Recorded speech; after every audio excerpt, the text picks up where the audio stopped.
Welcome, ladies and gentlemen, to the Daily High with your host, Matt McGregor, Tone Vase, and little Miss Vase here. This little baby has to join me tonight, unfortunately, or fortunately for you guys. She's gorgeous. Good morning, Tone. How are you, mate? I'm good. I'm good. And Matt is not joking. The middle name of his latest child is actually Vase. Yeah, that's right. That's right. Why not? That's my hero, and that's my daughter. That makes total sense to me. All right. Well, look, Awesome. I'm everyone must be. glad your family's feeling better after the crazy flu going around Japan. Yeah. It's rough when you get the flu, it's fine. When the adult, older kids get the flu, it's fine. But when an under a 1-year-old gets the flu, it's really scary. So we got through that nice, and we're done now. It's nearly Christmas. School's finished, so it's happy times here in Japan. Let me go first because I can be really quick. I was in a trade yesterday, as you know, as I presented, and on the show. I was sort of underwater in that trade from 88,400, and after the show, the price started to move really well, and I was excited about it because I thought, well, this is what I expected. That the previous day's rally got rejected hard, and on the second attempt, I thought we might barrel through it. But I put my stop loss in at 87,666, which I think I said on the show I'll do 86 or 85,666. But I put it in once it started to rally really well. I moved the stop loss. I hadn't put a previous stop loss in at 80, whatever it was, 86,666. But I had put the stop loss in at 87,666, and then went to bed. But I was still awake at the time. A few hours later, it came and stopped me out, which was fine that it did stop me out because it really, really crashed. And I would have hated to have woken up in the morning and the position of being 15 grand in a loss. That would have really sucked, even though that it has recovered since. Puts us in a precarious situation. I'm not in any trade right now. I lost about $500 on the trade for the first trade I've made in a long time. And I kind of feel the same way right now as I did yesterday, that I do actually think that there's a bit of a upside on this trade. I can delete these lines now. I'm totally satisfied to have taken a punt and not been successful, but I almost feel like the same trade is still on. The fact that we recovered once again, it's the second time in 2 days, even if we did put in a lower low. I'm still thinking that Bitcoin's a bit frisky right now and almost kind of wants to have a go. It just keeps getting rejected, but I think that the shorts will lose a bit of steam if this thing can once again break that 88,500 mark. If it can break the 200 simple moving average at 89,500, give or take, I do actually think there's a bit of a pop bubbling up for Bitcoin right now. It doesn't take anything away from my longer term perspective of I still believe that there's a green diamond on the table, and that's what I'm truly looking for. I might be once bitten, twice shy here and just go, I'll just stay away for now. I probably won't try the same trade again. But it would make sense to me that my attempt failed. And then today, 24 hours later, the same idea follows through and works on the third attempt. That wouldn't surprise me at all. The daily is sort of showing that as well. That maybe we can get above this line, that sort of descending line I put in, a few of those moving averages that we had. I've actually got the moving averages turned off now. That's why it looks so hard for me to gain anything in terms of analysis. Let me put them back on. There it is. That makes sense to me that we've come back now. If we can get above that 30 simple and close the day above the 30 simple, I do actually think that there is a chance that we can come back and retouch that 50, if not higher. Although I am still bearish on Bitcoin. I still am longer term, and I would rather probably go back to putting my fingers in my pocket and waiting for that terrific opportunity, which might occur in the following weeks, months, to grab that fantastic green diamond inside the green wave. But, the longer we just chill out in this zone between sort of 85, 84, 90, I do think that there's a bottoming forming here if we don't crash through. If we continue to maintain that sort of price, don't go any higher, don't go any lower for a long enough period, I might attempt that same trade I tried yesterday once again. That's sort of where I'm sitting now. Still overall bearish, but I'm seeing these things, these oscillators as well. Maybe they're starting to round. Might be a bit early to try and make those ideas, but the seeds are planted for me that if it doesn't just drop at the bottom doesn't drop out, a rounding pattern might occur in the next few weeks. Coming back to you in the studio now, Tone, I don't have much else to add. Tried the trade, didn't work, and I'm just going to sit on my hands for now. And if the price does recover, I'll get in a bit higher. Otherwise, I'm still very much looking for that green diamond at the lower prices. Please like and subscribe. Please share it with your friends. Join the Discord group. We've got the best exchanges in the world, the best deals going with those exchanges. We've got the greatest community in the Discord group that we really value and love. And Tone, happy Friday, mate. What are you seeing in the price? All right. I'm happy it's Friday. You know what? I was going to talk about Bitcoin first, but then I saw such a crazy comment that we're going to start with gold first right here. And man, by the way, I did the show on NOTs versus Bitcoin yesterday. I don't know. I don't want to call my viewers, my subscribers to my personal channel as like completely uninformed and irrational. But man, this NOTs versus core debate is crazy, absolutely crazy. Okay, we have to start on gold because I don't understand people. And the reason we start on gold, right, is not because of like gold itself, but more like understanding of markets. This is why I'm talking about gold. And where's the comment? Hold on, I have to bring the comment back here. After a 12-year consolidation, Tone thinks gold has topped. I don't understand. Like the consolidation ended 2 years ago, right? So let's talk about consolidation. Here is a top in gold in 1980. January 1980, gold tops at $900. Now, when we zoom in on this monthly chart, you can see that the tone vase rules of trend lines. We draw the trend line that touches the most candles without breaking any bodies. So this trend line is drawn closer to 700 than the actual top 800. This will be relevant in a minute. Then gold enters a 26-year bear market. Okay, a 20-year bear market, and then like 6-7 more years to get back to the all-time high. So in total, it took gold until 2007, from 1980, 27 years to, get to this line. In order to break the all-time high, it literally took an extra year. 28 years in order to, almost 29 years, right? Because we're talking like the summer of 08. And this started in January of 1980. So 28 and a half years to break the all-time high. And it was going down for 20 of those years. And don't say this was manipulation. Nothing gets manipulated for 20 years. That's insane, okay? It's not how markets work, okay? So then what happens? We consolidate at the top, and then bam, we break out. So using this thick line, and it depends. Like that's how I draw my line. I also could have drawn my line up here, and now this top is almost the same. And again, this is going to be relevant in a minute. I like to draw my line this way. And because of this, the way this broke out, there was never a pullback. So we had like a 33% pullback after the breakout. And if you can see here, 30% pullback after the breakout. Now, if I draw this thick line off the very top of gold's price, we can say this is a little bit of a rounding error. And then we had a double top and we pulled back.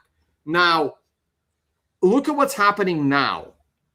This time around, it's very clear that this thick line gets drawn near the top of the Bitcoin price in 2011.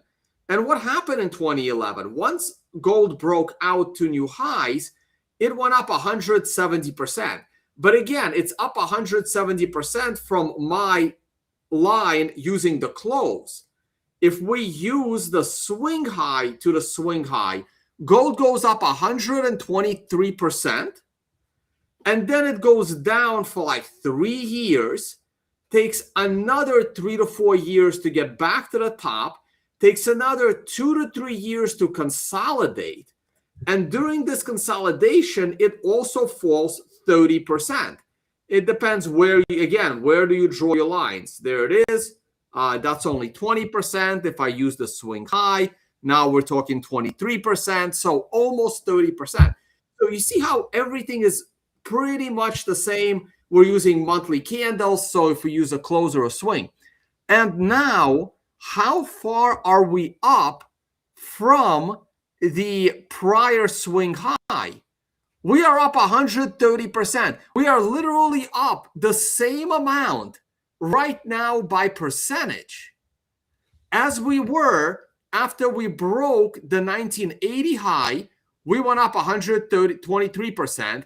Now we're up 129%. It's literally a repeat of what happened. But here's the difference. We're doing the current move up way faster than the last move up. Like everything right now is actually faster. So how in the world does this comment make sense, right? If a 28-year consolidation did not take gold more than 123% higher, why would a 12-year consolidation, which we didn't even have a 12-year consolidation, right?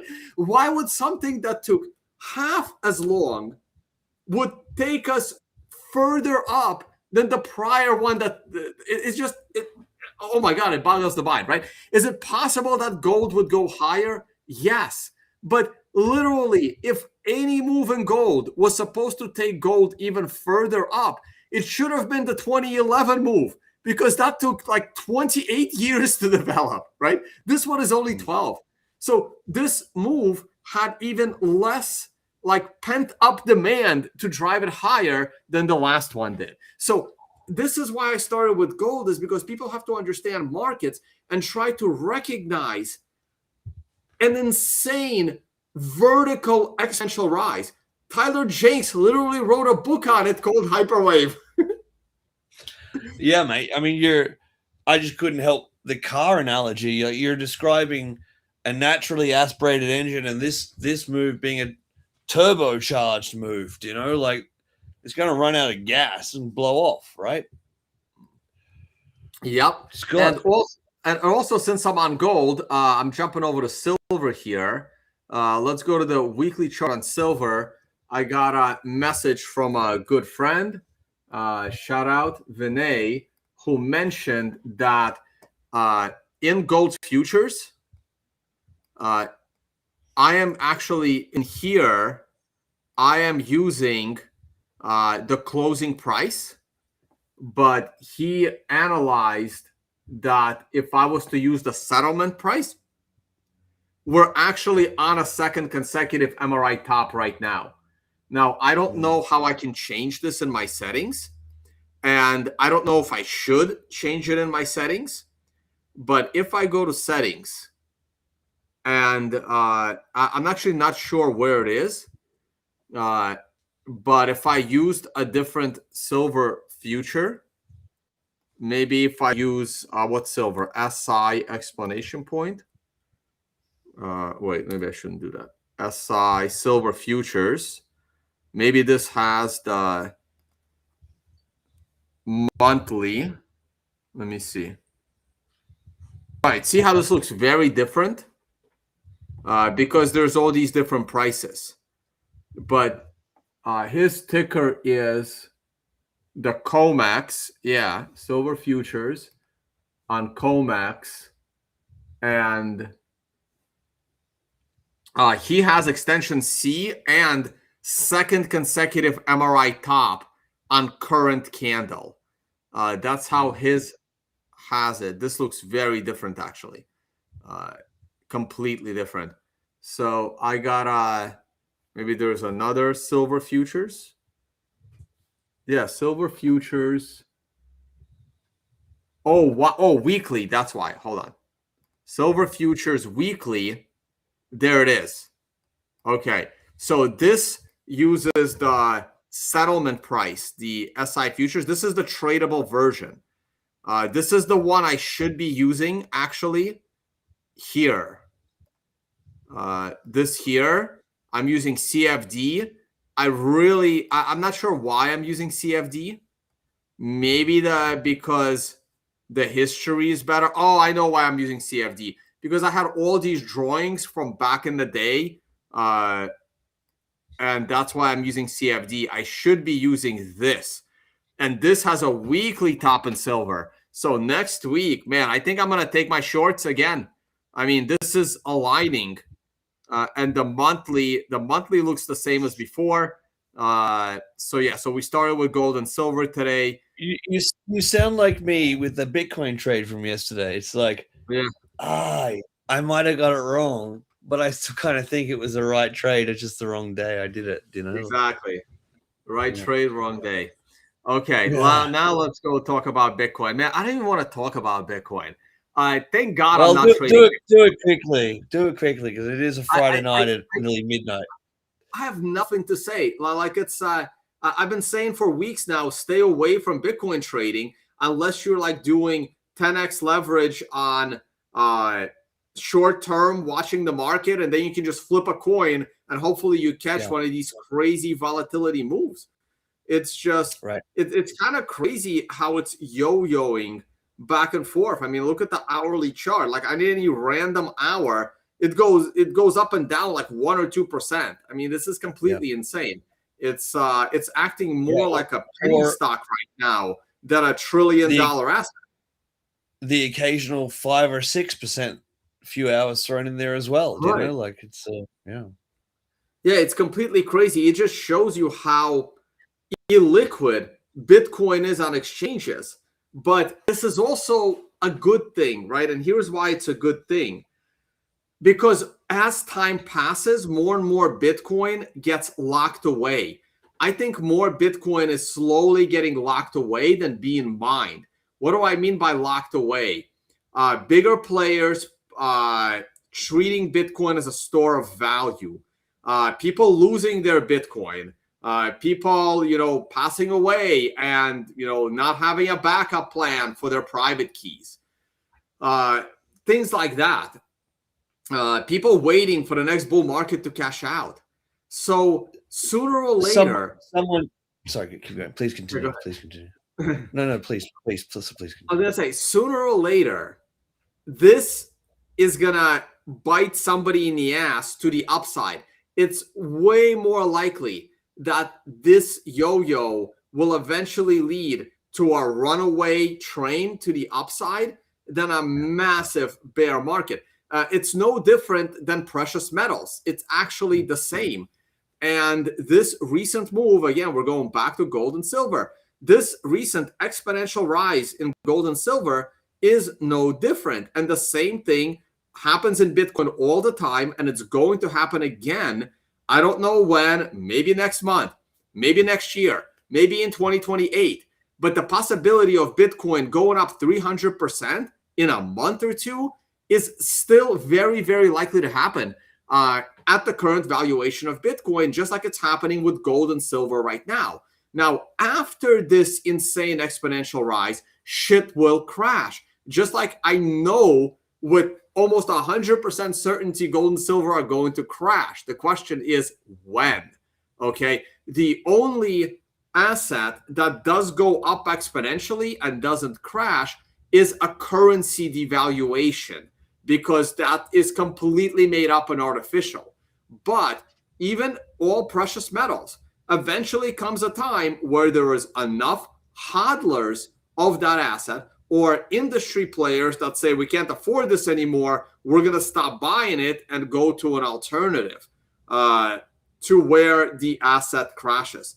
Same thing happens in Bitcoin. Same thing will happen to gold and silver. Same thing happens in oil. Same thing happens in everything except fiat currency. Same thing happens in stocks. I think you could almost say the S&P 500, although it has blips, will always continue as long as America sustains itself as a world leader as it is. The S&P 500 will always continue to rally because the dollar is always being debased, and it's always going. They're always printing more money. It'll always be up. Well, no, but that is true, right? Those are two independent things. Gold and silver will also always go up.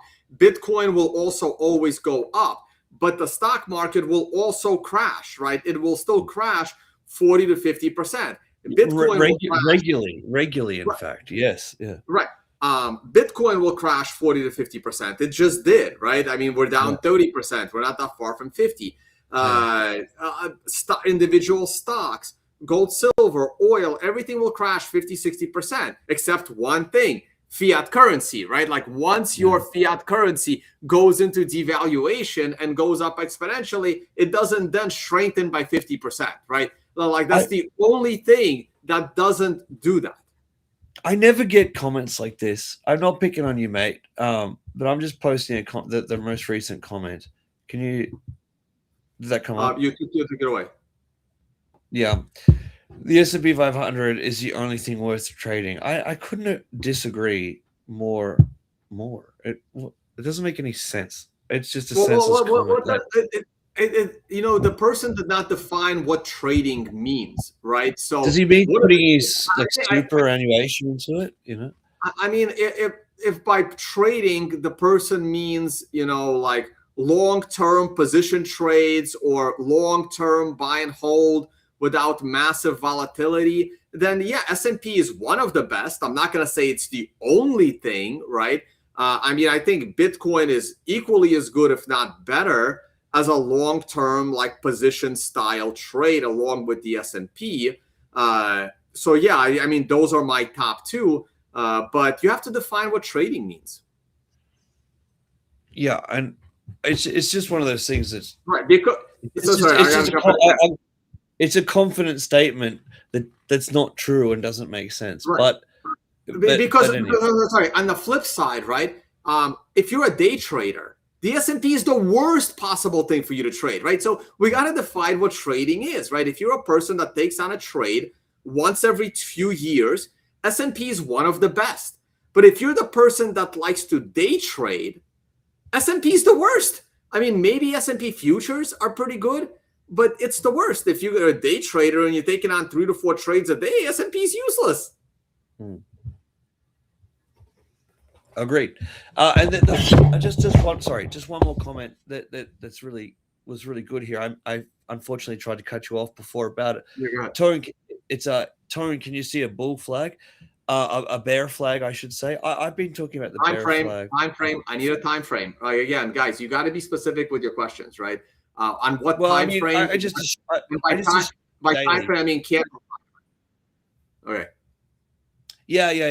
I understand, but like we've been talking about I've been talking about a bear flag, a lot this week, and I didn't do a show last week, but that's what I was looking at, a bear flag. I spent the first 2 days of this week, Monday and Tuesday, talking about a potential bear flag. Even now that we've broken that bear flag to the downside, the throwback that we're currently in right now, I do think that there's a potential bear flag on. Yes, it's just one of the possibilities that might eventuate right now, for sure. I mean, I wouldn't really call it a flag. If I look at the daily chart, I just see consolidation at the lows, and consolidation at the lows tend to bring more lows, especially when you're flirting with the MRI acceleration line. You're inside a downward channel. You're allowing the moving averages to catch up and provide more, resistance to the price breaking out. Like this daily chart does not look bullish by any means. No. If you want to call it a bear flag, sure, it doesn't really matter as long as you get the trade right. Personally, I would not call this a flag, but I'm also not a big, trader using flags. That's not my main pattern. That's not my main trading pattern. No, and it's a symmetrical line from the previous low is probably just as good, to be honest, rather than trying to pick a flag. Just putting a symmetrical line basically where that MRI acceleration line is already on the MRI. Breaking that is validation of the flag, and it's probably more accurate to be symmetrical rather than trying to pick flags anyway, is in my opinion. Yeah. People are asking me, name the good things Trump has done aside Epstein file. Well, he hasn't released the Epstein files. He did the Epstein files. He lost me with the Epstein files. Yeah. The only good thing Trump has done is pardon Ross Ulbricht. I can't name anything else. Maybe I'm missing something. He's not hardcore enough. He's a good stepping stone for what's coming next, which is a full-blown swing to the right. Yeah, dude. Once again, here we go. MRI top on the hourly crushes the Bitcoin price. Man, the MRIs on the hourly have been incredible.